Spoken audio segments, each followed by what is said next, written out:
2018年開始做餐飲嘅 Stanley，眼見餐飲業嘅經營環境日益嚴峻，佢開始意識到要透過科技突破傳統嘅經營模式。咁嗰陣時，我哋最主要咧都係做日式餐廳嘅。咁我哋最高峰我自己嘅時候有4間啦。咁嗰陣時又已經開始發覺有個問題，就係我哋可能一間餐廳穿好晒串燒，再分俾其他我哋現場燒啦咁樣。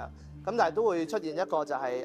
啲人話點解你某間分店啲味道係同另外嗰間唔同啊？或者呢間好食過嗰間啊咁樣。咁變咗其實人手上，就算你話出品係一模一樣咧，去到真係煮嗰一刻咧，都有機會令到嗰件事唔同嘅。加上當然啦，疫情嘅時候咧，生意就明顯下滑啦，令到我哋嗰陣時發覺人力成本都係一個非常之難控制嘅，因為你餐廳始終有啲固有嘅成本